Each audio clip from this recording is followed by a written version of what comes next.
কিন্তু আপনাদের কি রক্তের উত্তরাধিকারী হিসেবে বিশ্বাস করেন? আপনি আপনি রক্তে বিশ্বাস করেন?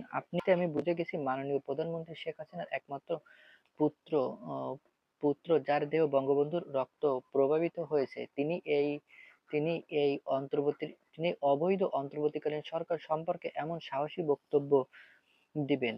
আমি সেই প্রসঙ্গে আসছি, তবে তার আগে আপনাদের মনে করিয়ে দিতে চাই, ডক্টর মোহাম্মদ ইউনূস সরকার গঠনের পর ৮ই আগস্ট ২০১৪ সালে এর ঠিক ১০ দিন পর ১৮ই আগস্ট পারমাণবিক বিদ্যুৎ কেন্দ্রে দুর্নীতির অভিযোগ আনা আনা হয় প্রধানমন্ত্রী শেখ হাসিনার বিরুদ্ধে।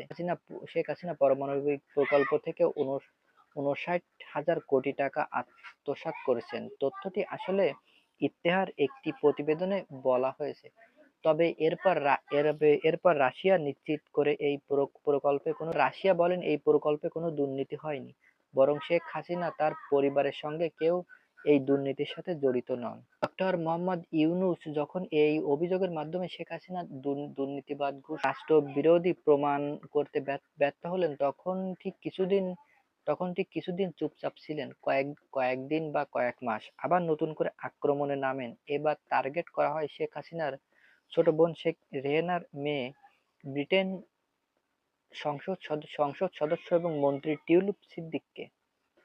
মানে একের পর এক লেগে আছে। এদিকে প্রথমে শেখ হাসিনা, দ্বিতীয়ত শেখ হাসিনার বোনের মেয়ে টিউলিপ সিদ্দিকী। তার বিরুদ্ধে দুর্নীতির অভিযোগ আনা হয় এবং তার বিরুদ্ধে গ্রেপ্তারি পরোয়ানা জারি করা হয়, যা ছিল সম্পূর্ণ হাস্যকর। পরে টিউলিপ সিদ্দিকের আইনজীবী জানান, দুদককে এসিসি তার বিরুদ্ধে কোনো দুর্নীতি খুঁজে পায়নি।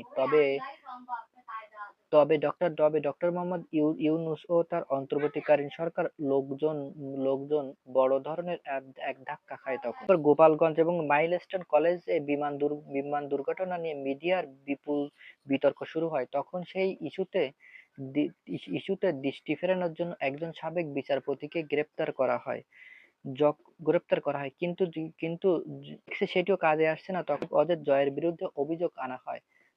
অজিত জয়ের বর্তমান যুক্তরাষ্ট্রের নাগরিক। কারণ ডক্টর মোহাম্মদ ইউনূসের ক্ষমতায় আসার পর থেকে পাসপোর্ট বাতিল করা হয় এবং তার বিরুদ্ধে অভিযোগ তোলা হয়। সেখানে বলা হয়, অজিত জয় তিনি আমেরিকায় আছেন, সেটিও কোনো বৈধভাবে না।